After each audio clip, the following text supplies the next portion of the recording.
Welcome to Enviro's Circularity podcast series.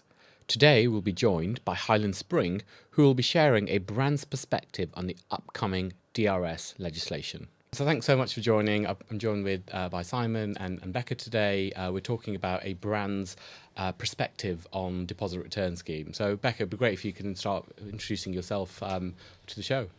Thanks, Ahmed. I'm Becca Smith. I was a journalist at the BBC for about 10 years and have been working across the sustainability industry, focusing really on comms, and it's lovely to be here today to talk about DRS. Thanks so much. Over to you, Simon. Yeah, I'm Simon Oldham. I'm Managing Director of Hyland Spring. Been in that business for 15 years now. Great. Based up in Scotland, so I have first-hand experience of what was going to be the Scottish DRS scheme and then more recently the UK scheme. Brilliant, excellent. And Simon, can we delve a bit more into your career history? You've been 15 years at Hyland Spring. Where were you before, and what's been your trajectory to Managing Director? So I started off at Procter & Gamble, coming out of university. Spent about 9 years with them, combination of sales and commercial roles. Left there back in about 2004, joined White & Mackay, originally sales director, and then ran the UK commercial team.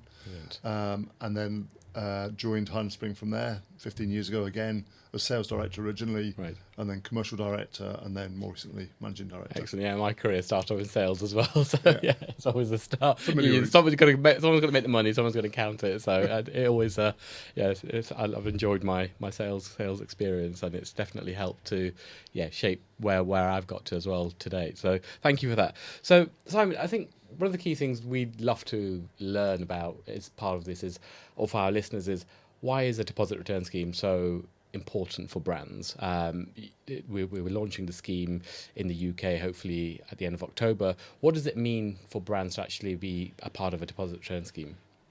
I think all brands these days are looking at what their purpose is, their sustainability, and at the end of the day, we're trying to do the right thing. Sustainability is one part of a brand's DNA now and its strategy. Within that, a deposit return scheme plays a really important part. Whether it's to reduce littering, which is obviously one of the aims of a deposit return scheme, or what we would see as a much bigger objective of lowering your carbon footprint, and again, a deposit return scheme, if you are using recycled material and you're closing the loop, then you're having a massive impact on your carbon footprint. So for us, it's one about doing the right thing, but it's also future-proofing for the brand and the category. Great, excellent. And you were heavily involved in the Scottish DRS that didn't go forward. How was Hyland Spring involved in that process? What were you involved in the lobbying perspective? Were you involved in how it was commercially structured? It'd be great to understand how much a brand was contributing to how that scheme would have rolled out. Yeah. So from the outset, we were one of four parties or partners that got together, recognising that the rules have been created by the Scottish Government and the legislation.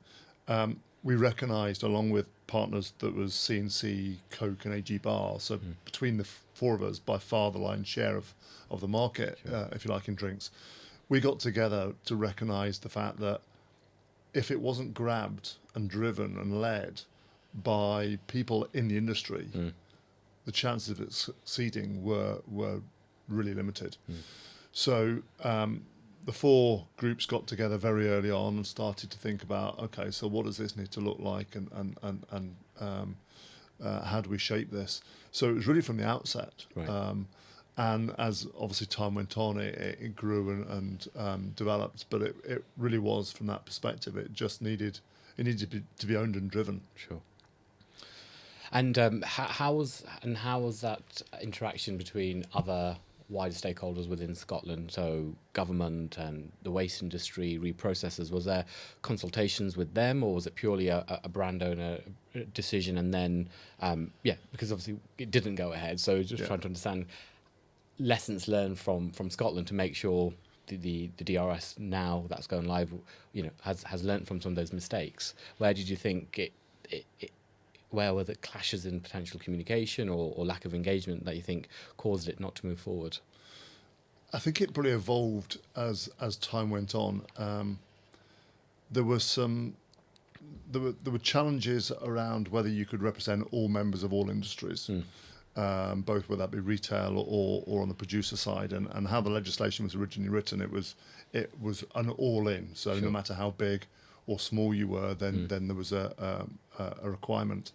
I think the biggest challenge was the fact that the intention was there from suppliers. Everyone ultimately believed in the purpose and the objective of a deposit return scheme. I think the difference between when in Scotland and what's happening now in the UK is that both producers and retailers, both of whom are those that will make it happen, have been heavily involved in the UK scheme. As time went on in the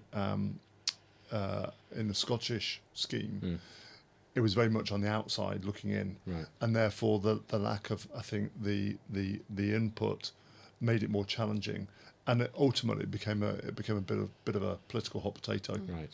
That's really interesting, isn't it? Because that collaboration there is something that is so integral to making this work, isn't it? Absolutely. And that's what this podcast series is doing.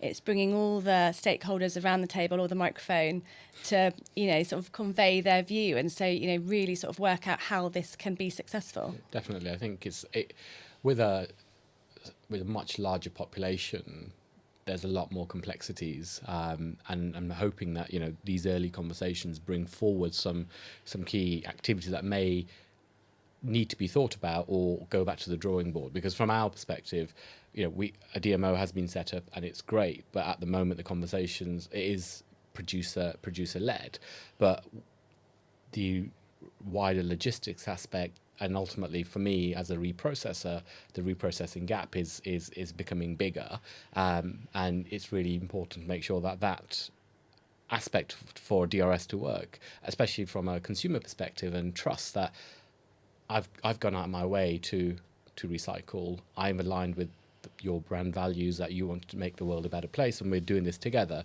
And then they find out it's been shipped abroad somewhere. It's a conversation that could completely hemorrhage a scheme, but I think early engagement, early dialogue in some of those challenges will actually make sure that there's enough time to make sure these things can move forward. So thanks, Becca. What's your role in the UK deposit returns? Have you guys taken as an active role as you did in Scotland, or how much are you guys involved in the current discussions? Yeah, I would say we are as active, but we are active as part of a much bigger group, or have been active as part of a much bigger group. So, as you know, the DMO is now set up, Yes. and they are very much in launch planning phase, and they're recruiting and really cracking on. Initially, before the DMO was appointed, there had to be a group get together to essentially create the application. Sure. And there was a group of 25 producers and retailers that came together that became the founding members and investing members. So each of those members put in some money to effectively help form and create the application. Right. And again, everyone came into it from the point of view of the DRS is something that ultimately everyone supports the objectives that it's trying to deliver against. Sure. So that group of about 23 got it to a point where the application was submitted, Right. the application was granted, the DMO was created, Great. and then a board's been appointed, Sure. and there's still a few roles to be appointed. So, yeah, in the early days, very much us and those other retailers and producers were involved in the creation. Sure. It was a bigger group than the four Sure. 4+ trade bodies that it was in Scotland, but essentially the same process. Sure. And will you remain much more active as it evolves, or will there be certain? Will the board, the DMO board, now lead those and consult? How do you think that's going to pan out moving forward? Yeah, it absolutely should be that. It should be that the board now runs, and the organisation that is the DMO should be now running that organisation as a not-for-profit Sure. business that is set up to deliver a successful scheme. Great. We are members, so we will be kept up to speed with what's going on and the plans. But ultimately, the DMO needs to run and deliver the scheme. Great. Okay. And we've talked about your involvement in developing strategy and how this is going to work. Have you guys prepared internally as an organisation for DRS in terms of packaging, just your own logistics experience, and how would you, if you were to, I guess, run the DRS as an organisation, what sort of preparations would you think need to be taking place to make sure it runs smoothly? I think the first thing is just about knowledge. Right. It's incredible how many people don't have much information or knowledge or background about the DRS. And I think if there was a learning for me, it's that in the early stages, the discussions around a deposit return scheme tend to be focused around sustainability teams or corporate affairs teams within organisations. Yeah. And that's okay up to a point, but as you're alluding to, the commercial teams, packaging teams, marketing, finance, IT for the systems that will be required need to be brought in really quite early on. Yeah. So that for me is where the gap is, and I think businesses are generally catching up now, but there is a really big job to do to make it socialised across the businesses as opposed to just within those narrow functions. So that's what we've been doing more than anything else, is we've been making sure that the essentially relatively small team that were in the know is growing and expanding out, so that we are bringing more and more people in, so they have the fairly basic, ultimately, and from the outset, knowledge about what the scheme is, what it's set to do, what it means, and then you then get into bigger discussions around what are the implications, who needs to do what, and then taking teams over to see it in market. We just had a team go over to look at what's going on in Ireland, Right. because it's one thing knowing the theory, it's another thing completely seeing it, bringing it to life, and seeing it firsthand. And what sort of key things, if you're able to share, did they learn from this visit? I think the scale of it. Right. You alluded to the point that the UK scheme is going to be significantly bigger, but even in Ireland, Right. when you go and see an RVM in a store, and you see how far back that one piece of apparatus goes, it's huge. Yeah. And I don't think until you've actually thought through not the mechanics, but the operational aspects of, for everyone coming through a supermarket today and buying cans or bottles, someone's going to be bringing the same amount back. Exactly, the footfall. There's the footfall and the physical quantities of containers being brought back. And I think it's just when people see that, it instantly jumps out. Yeah. But you don't have that. We're talking about 25 billion containers. It's a huge number. Yeah, absolutely. And I don't think you grasp that just by reading a PowerPoint deck. Absolutely, yeah. You've looking got to at the theory. And in terms of RVMs, I mean, I think they're a great way of a real-time awareness tool to say, hey, actually, I can recycle my bottle at this station.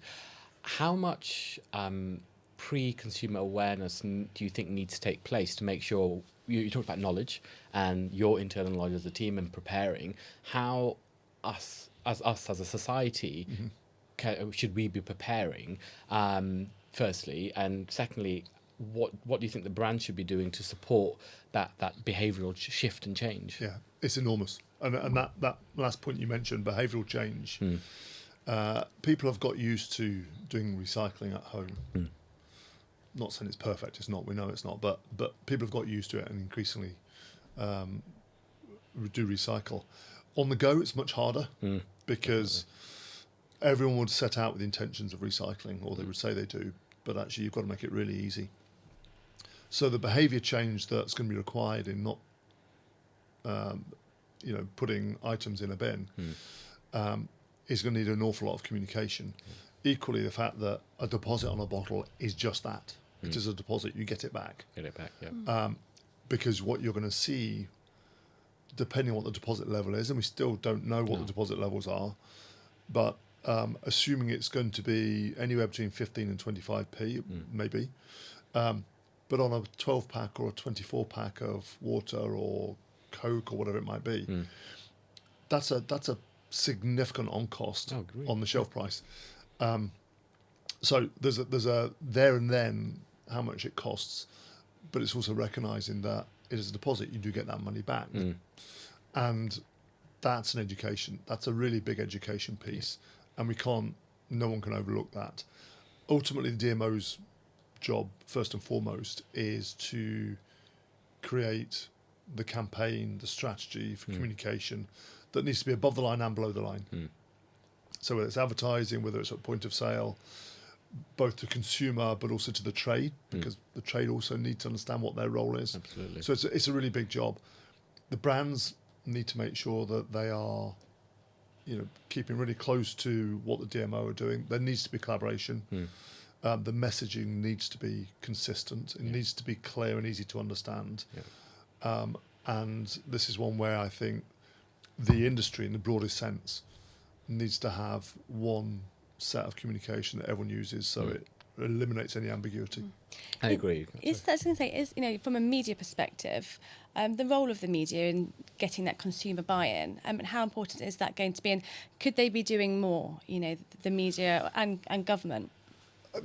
Almost certainly, you have to say that, could anyone do more? Well, it's still early, so we've got, just over 24 months in terms of communication. So in terms of the infrastructure, there's an awful lot to do, but in terms of communication, I think if you drip feed consumers too early, it just becomes white noise and it doesn't land. I think, and this is, as I said, this is the role of the DMO. Then they need to think through what their plan is, but it will almost certainly, I would have thought, be talking to the trade first, because the trade are the ones that need to get ready for it first and foremost, and then the consumer. Could we do more? The answer to that question is always going to be yes on any topic, but I'm not sure that we need to be communicating massively to consumers now. As we get closer, then it needs to build up, and as you get into pre-launch, it needs to be huge. But too little, too much too early, I think could end up causing more confusion than clarity. And it's interesting from a demographic perspective, Ahmed, we've had conversations about this, haven't we? Has Hyland Spring got any insight into sort of which demographics are going to be particularly swayed by DRS? Not specifically, if I'm honest. I think, we know that older generation are becoming increasingly aware of the environment and doing the right thing, and equally kids that have come through or are still in school, it's part of the syllabus now often, so they become much more environmentally aware. But no, I don't have any specifics in terms of data. A job to be done, maybe. Yeah.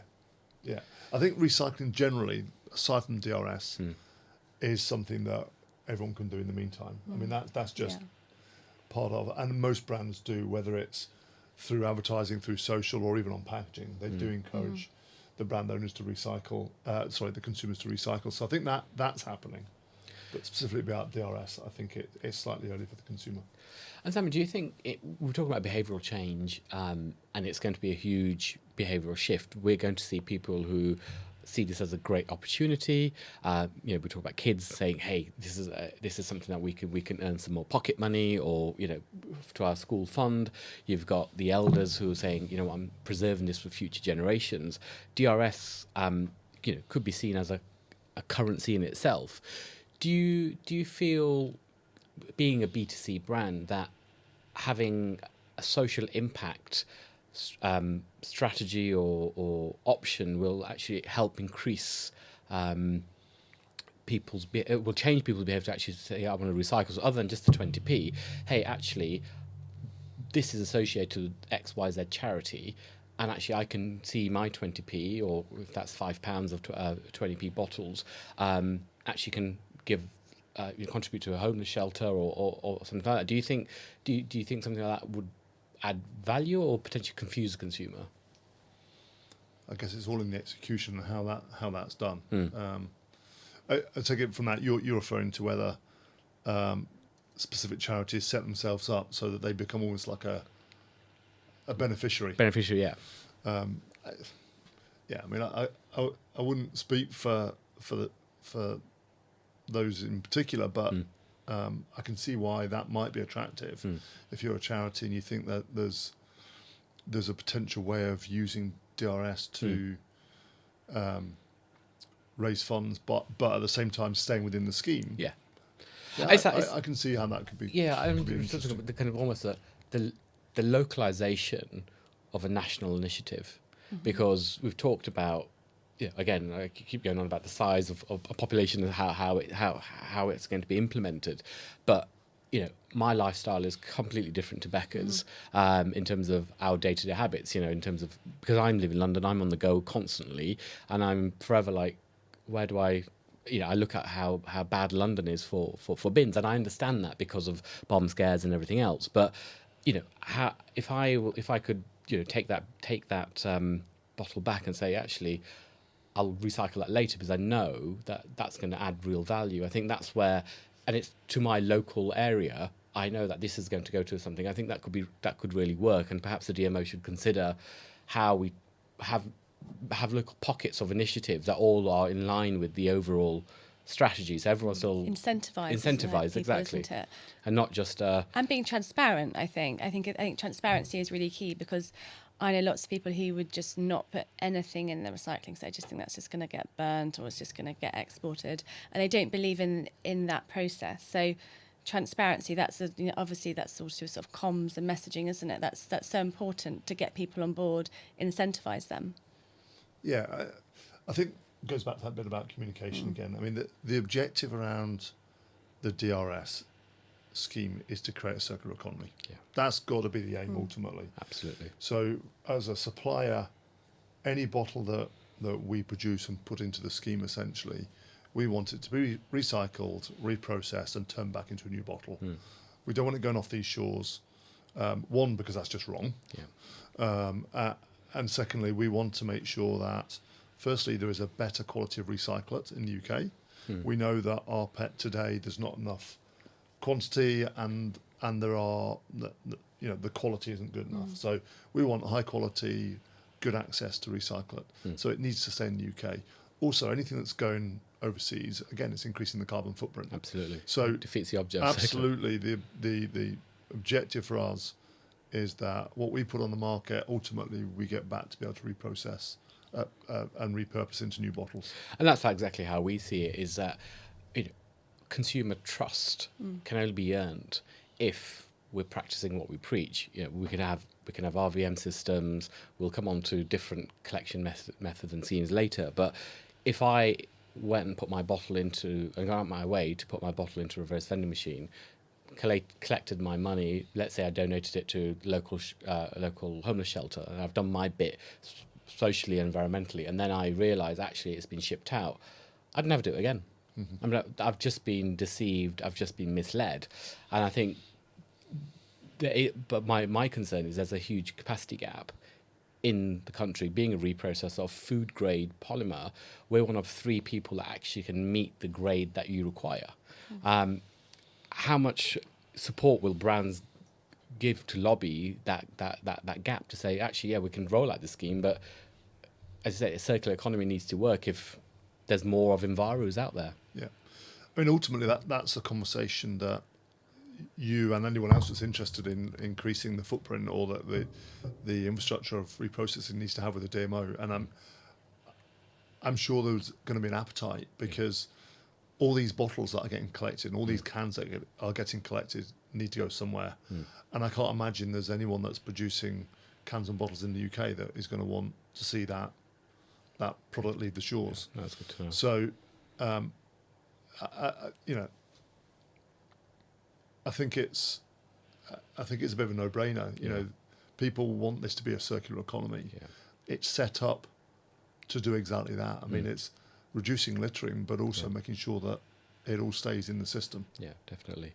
And so, in terms of other countries where there's been successful DRSs, what do you think's been the key ingredient to make sure it's worked outside of infrastructure and everything else? Do you think in some countries it's a cultural thing, or is it more because it's been so heavily penalised? What's your wider observation of successful schemes? I think culturally is definitely one of the things that you call out. We're catching up, but I think some of the European markets in particular, that they've been recycling and running these schemes for years and years. More recently, you've had the Irish scheme launch last year. I think what they did was clever, in that they accepted it wasn't going to be perfect from day one.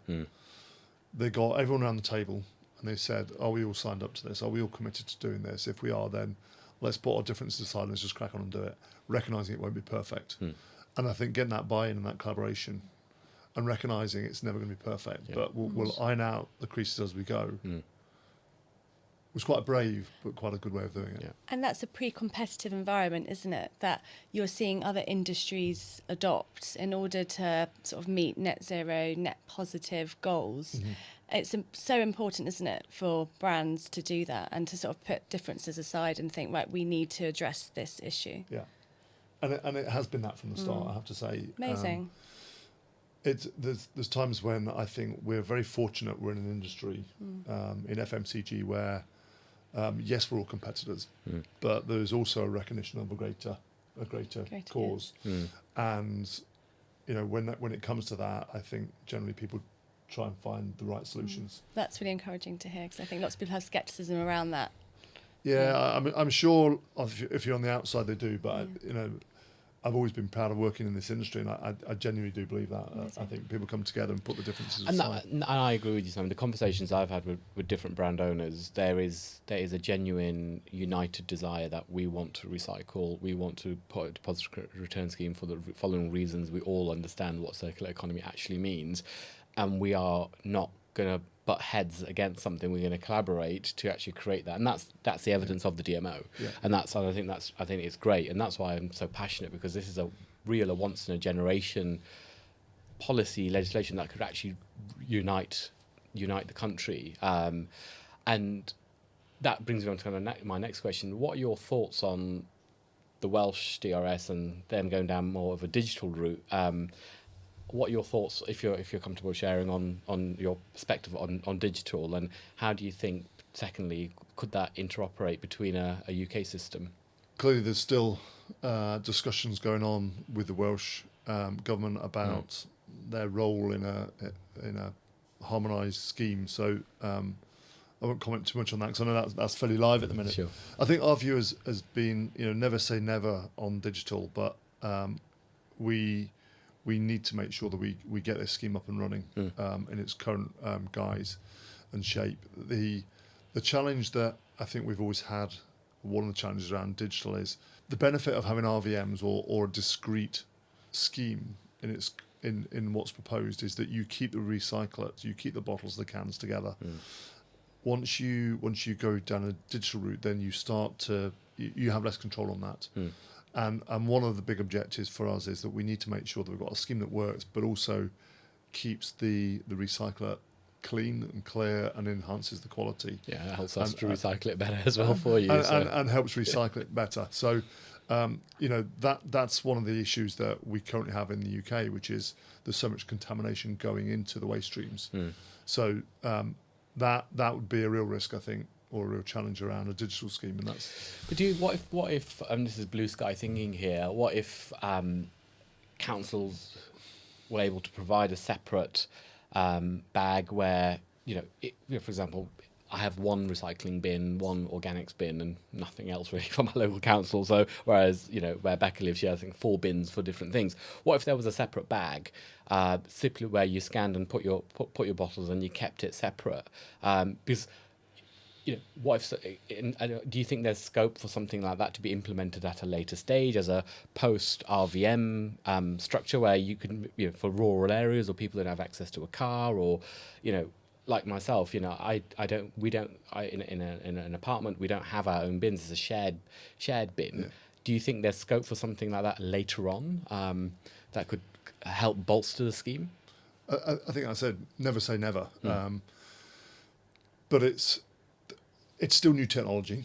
As I said, the risk of contamination would still be there, no matter how many different formats of collection there are. I think I've got 6 where I live. Right. So is it a step along the right path? Possibly. Also, I guess with the digital scheme, it's never really been done at scale. There's been tests, but they've been tiny. Yeah.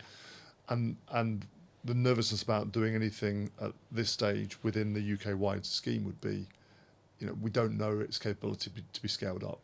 So at some point further down the line, I think we've all said, not for now, but who knows, in the future if it's something that could be looked at. Yeah.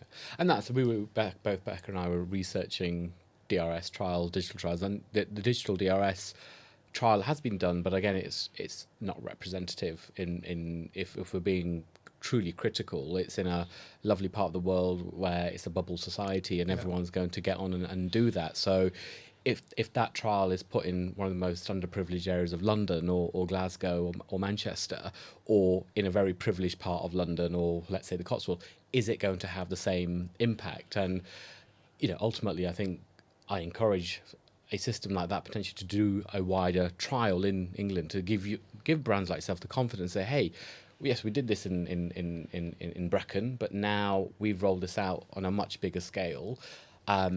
This is something that has worked. Here's the data and here's the results. And I think that lack of data causes nervousness, because there isn't the evidence, and they said the technology is new. And whilst I'm passionate about new technology, our recycling plant, we only will use proven technology, because I can't risk not producing food grade material for consumers or for yourselves. We've gone through stress testing for years, and checking patents and making sure everything fits to make sure this works. So it's good to know that there is potential scope in the future, and I think that's a wider message to those advocating digital DRS, that hey, there should be a trial. There should be something more substantial to give yourselves confidence that actually this is something we could consider, rather than dismiss because of nerves and lack of proven capability. I think it's just one of those things that the priority for everyone at the minute, from our point of view, would be, we've got 25 billion containers that we need to, and a 4 or 5 billion pound industry that we're going to create overnight. And the priority has to be to make that work, because the implications of getting it wrong are huge. And there's still, despite the fact it's a deposit, there will still be costs of running the scheme that need to be borne. So the priority for us is to get to the levels of recycling that we aim for, which is 90% ultimately, but to do it with a scheme that's run as efficiently and cost effectively as possible. Because otherwise you will get real costs going into the stream in the system as well as a deposit. So keeping it as efficient as possible and scaling it as quickly as possible will be the single priority over the coming years. Further down the line, I don't think anyone's saying we shouldn't trial or look at things down the line, but it's just, I think for the time being that has to be our priority. Sure. And appreciate the UK DMO is still in its infancy in creating the strategy. When you were looking at the Scottish DRS, what was the RVM touchpoint strategy as to where were RVMs going to be going, or what were the different points you were looking at as to how it was going to work from for making consumers actually go out and do their deposits? I mean, was there, because I have your immediate thought about retailers, but was there a wider kind of discussion of where else these RVMs could be rolled out? There was. I couldn't tell you the detail of it, but I know there was certainly obviously the retailers, but there was also talk, and I can't tell you where it got to, but around having community recycling stations as well. Yeah. So I think, again, the objective is to make it as easy As as possible for consumers to adopt this new scheme. And one of the challenges was around, probably more in England, but there's a lot of small and community stores, and how were they going to handle it? So there was certainly a plan to look at non-retail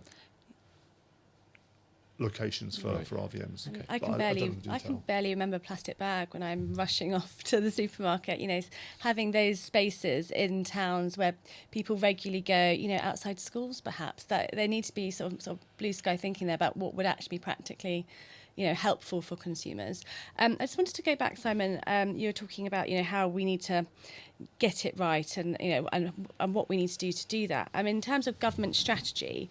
Are brands being consulted enough? What's the one thing that you think government needs to do in order to implement this successfully?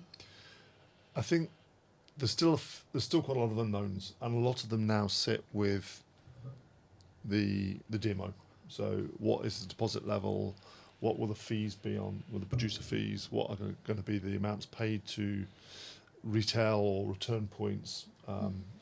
For handling the product. So there's a lot of unknowns. I guess the biggest one from my point of view as a brand owner as we sit here today is the treatment of non-redeemed deposits. So as it currently stands, if you don't redeem as a consumer your bottle, then the 20p gets lost into the system, and that becomes an income stream for the DMO. So it doesn't get lost entirely. However, I guess the area that's not been fully landed on yet is whether that 20p is then subject to a VAT on the producer for a non-redeemed deposit. Right.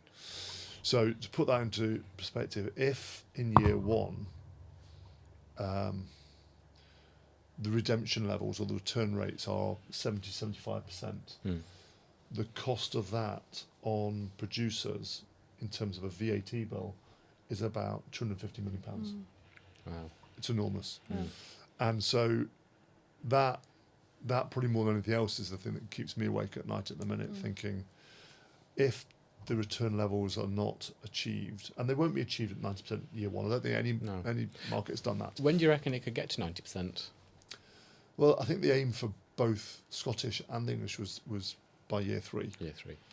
I don't see any reason why that couldn't be achieved, and I think it's one of those things that gains traction quite quickly.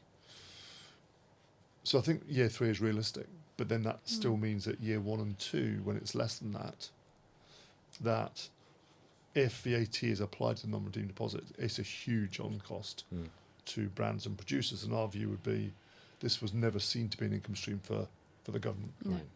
And therefore, why would VAT be chargeable Sure. And on surely something that is a deposit? that could be funneled into sort of, who knows what, that would have benefits to communities. Or reducing the cost of the scheme, Yeah. and therefore reducing the inflationary pressures. Yeah. And Simon, do you think when we get this right, when we get the DRS right and we get to 90%, do you think there's a scope for a wider FMCG engagement then to say, actually, we've started off with drinks, beverages. What about sandwich wrappers or other things? Or even now, one of the things people are talking about, my industry at the moment is the amount of fires from batteries. Do you think this could be that platform that could be a wider product system? I guess we'd all like to think so in one way, but I can't see past at the minute what is an enormous scheme that needs to be put in place for 2027. I mean, who knows? Because I haven't seen any DRS outside of drinks anywhere. That's taken other materials. So I was just curious to think. Well, it's yes, I totally get why it works for bottles on the go, etc. And but I was thinking, has anyone actually ever trialed or thought about, can we look at other products in the mix, especially if the behaviour is there and people have got into the habit of recycling and it's become habitual, it's just part of every day. Can that be expanded further? I guess it'll be interesting down the line. to see. Yeah, down the line. I suppose the thing that's unique about drinks containers is the scale of it. So in order to create this industry that is a return scheme, then you've got real scale. But I don't know. I wouldn't like to comment on anything bigger and broader at this stage. Fair enough. So Simon, we've talked about DRS trials, digital. We've talked about infrastructure, reverse logistics. How are brands actually going to be funding a DRS system? Who pays for it? Are you as a brand budgeting for this? At this stage, is still too much unknown. What we can do at the minute, and what we are doing at the minute, is modelling. Right. So we are creating models. We are having to set our own assumptions on all things. So things we don't know at the minute. We don't know what the deposit's going to be. So Scotland, it was going to be 20p on all containers. In Ireland, it's 15p on 15 cents on small and 25 on large. So we don't know what that's going to be at the minute. We don't know what the producer fees are going to be. We don't know what the return point handling fees are going to be. We don't know, as I said earlier on, what the treatment of VAT is going to be on unredeemed deposits. So at this stage, when we're looking at the impact, we need to model different scenarios on all of those costs, but also what we think it will do to category. Because will it have an impact on the category? If so, for how long? I think what it will do is change the mix of products sold. Right. So you may see less small bottles sold and more big bottles, because people want to reduce their outgoings at the till. And again, some of the early signs in Ireland are that people are starting to buy fewer, bigger containers. Right. So there's so much that needs to be, at this point, assumed and modelled. Right. And that's all we can really do. Okay. You understand that the revenues for the DMO are the unredeemed deposits, the recycle it, that once they've got it in, they then go and sell, with the producer fee being the balancing number. So the more effective the scheme becomes, then that has a knock-on effect on the producer fee. So all of these things need to be, taken into account at the minute. Until we know that, there is no way of truly saying that's going to be the cost. As a result, you can't plan, but there will be inflationary pressures. There's no doubt, because these schemes don't happen for nothing. Yeah, absolutely. And do you and I think in terms of the overall cost, I think that the recycler aspect also needs to be considered early on as well, because how do you then take that recycler back? I mean, do you think is it going to be a tolling mechanism? Because right now, how we would work with brands, or my competitors who are live, will work through bale price versus their operational costs margin, and then have an end price, and then there's always that debate between a virgin and an RPET and everything else. So, do you think the DMO will have when you were looking at the Scottish scheme, was there kind of a pricing mechanism that you thought that would work to make sure that you were still putting out the material, but I mean the material's going out, but you're actually then receiving that in pellet form to use recycled material? It's a really good question. It's one that we are really keen to get a clear answer on. It wasn't fully resolved in Scotland. It was one of the areas that we remain concerned about. What was given was that the suppliers or the producers have the right for first refusal on recycler based on their fair share of what they put into the market. Right.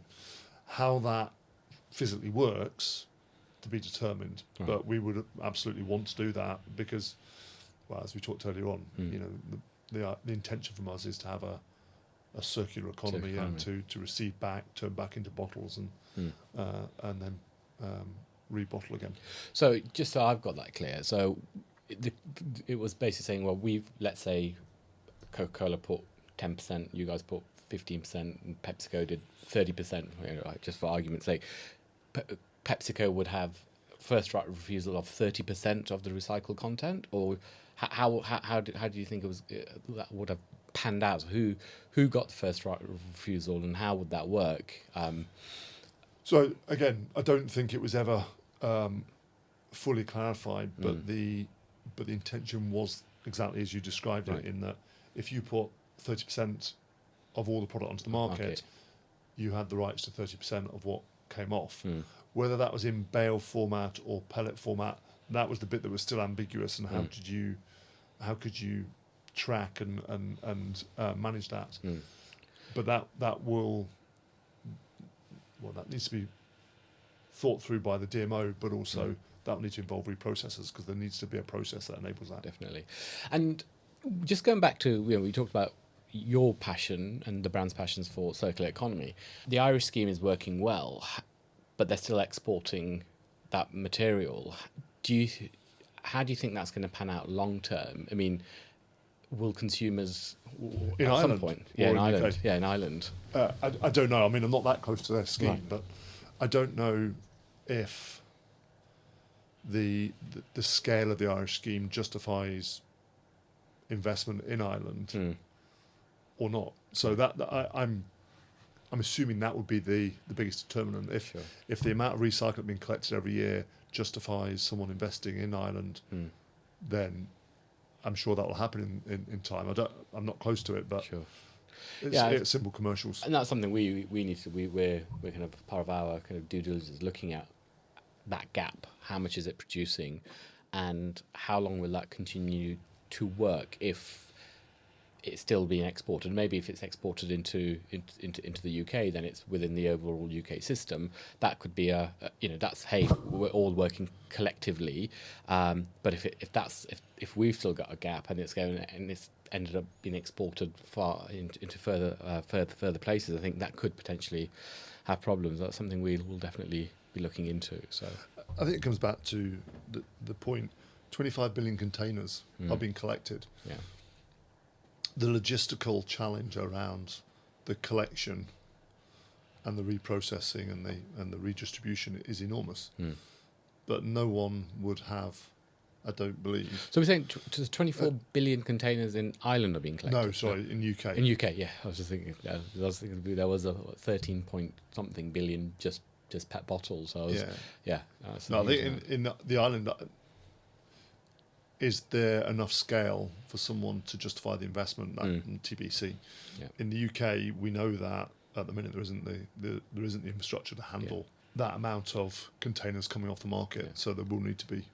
And do you think other brands are aware of that gap? I know we've had conversations with different members of your team in previous discussions around that gap. Do you think other brands are equally aware of the capacity gap? Some of the ones I spoke to didn't realise there was a capacity gap, so I was a bit surprised. I don't know is the honest answer. I think one of the questions you asked earlier on about what brands are doing to prepare, what businesses are doing to prepare, is around understanding the scheme. And I think we're very good at, internally, we're small enough that we bring everyone in and communicate and tell them what's going on and share. And because we are the size of business we are, we tend to make sure that everyone knows as much as possible.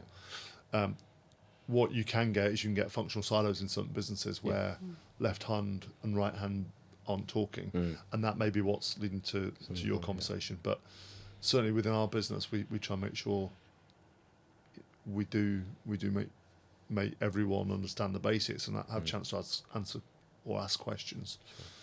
And do you think I would really hope so, by the way. I would really hope that procurement teams in particular are aware if there's going to be a shortage in infrastructure. I mean, there's a couple that were kind of drew a blank, but majority have. But I haven't spoken to everybody in that, so I was just curious. There's always a delay factor. I think I remember a few years ago when PRNs went from being £60 to £600 overnight, and again we sort of see it live because all our businesses in the UK, if the PRN price goes up, we see it overnight and we talk about it and we talk to retailers about the impact of it. If you're in a big business that's headquartered somewhere else in the world, and you have your one set of costs once a year, and those costs go into some central function, you just may not see it for a while. So there's a lag. And again, that can be one of the things that means that certain functions or in certain businesses, they're not as up to speed as they need to be. Sure. But it will come. It will come, definitely. And do you think do you think there's an opportunity for a UK-based trial for DRS to take place, or do you think that window of opportunity to do something like that has passed? We are 2 years away, but we're talking about messaging, consumers, timing it right. Do you think a trial to actually see how people are responding would be of value? So that helps finesse the communication. In all honesty, I think all the efforts and energy at the minute are being geared up towards hitting the 27 date. There is so much to do. There are, I wouldn't say trials, there have been trials, obviously. There have been local trials by individual retailers. So there have been things going on, but I think the opportunity to do a bigger trial ahead of 27, which is, we are now talking about 26 months, 25 months actually. I just don't know that you get that much buy-in. I think everyone is so now geared up to what needs to happen to hit this big deadline. I'm not sure how much traction you get. Sure. No, that's interesting. Yeah. Brilliant. Simon, thank you so much for coming on today and answering some of our key questions. I think it's going to be really helpful for our listeners to understand a brand's perspective on DRS, and we look forward to seeing how it's rolled out in the next 25 months. Yeah, great. Enjoyed that. Nice speaking to you both. Thank you. Thank you so much. Brilliant.